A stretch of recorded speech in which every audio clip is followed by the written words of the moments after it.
활력의 리더십, 태조 이성계.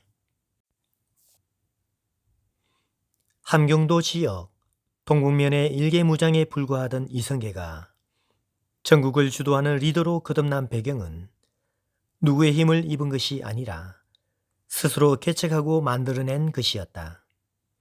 정몽주가 선비로서 학문과 인품으로 사람을 끌어들였다면 이성계는 무장으로서 궁계 일학의 실력을 마음껏 드러냈다. 1361년 10월 나라에 반란을 일으킨 동로 강만호 박이를 죽이고 같은 해 홍건적이 침입해 수도가 함락되자 이듬해 이를 탈환하는데 앞장서 젊은 무장 이성계 이름을 조야에 깊숙이 각인시켰다. 특히 1362년 함흥평야에서 일어난 원나라 나하추와의 전투, 1377년 경상도 일대와 지리산에서 노략질을 해대던 왜구와의 전투, 1380년 운봉에서 벌어진 외장 아기발도와의 혈전 등에서 적들을 완전히 제압하고 압승을 거두면서 조정의 핵심 지도자로 우뚝 서게 됐다. 남국에서 그가 보여준 전쟁터에서의 모범적이고 희생적인 지도자의 모습은 백성들에게 깊이 다가서게 됐고, 이런 호의적인 여론은 장차 그의 역성혁명을 뒷받침하는 든든한 배경이 됐다. 예로부터 국제정세에 민감한 인물이 세상을 지배하는 것은 망고의 진리다. 이성계가 전국의 지도자가 되면서 원과 명이 세대 교체를 이루어가던 중원의 혼란기에 단연코 명나라의 우세를 전망하고 고려의 친원 정책을 비판하고 나섰다. 여기에는 정몽주까지 가해 친명파로 나서 단숨에 전국을 주도하게 됐다. 이성계는 활력이 가득한 사람이었다. 그와 있으면 모든 일이 잘 될 것 같은 긍정적 에너지가 뿜어져 나오는 인물이었다. 거기에 이성계의 성격은 진중하고 침착했다. 깊은 무게감이 느껴지는 거대한 산과 같은 든든함이 그에게서 발산되었다. 그래서 그와 함께라면 인생이 즐거워지고 반드시 성공할 것 같은 매력을 느끼게 하는 장점을 가진 것이다. 최고의 지도자 정도전이 이성계를 택한 배경이 바로 여기에 있다. 정도전은 42세가 되던 1383년 가을 스스로 함주에 있던 동북면 도지휘사 이성계의 군영을 찾아갔다. 이성계는 그와 이야기하면서 한눈에 최고 인재로서의 정도전을 얻게 됐음을 직감했다.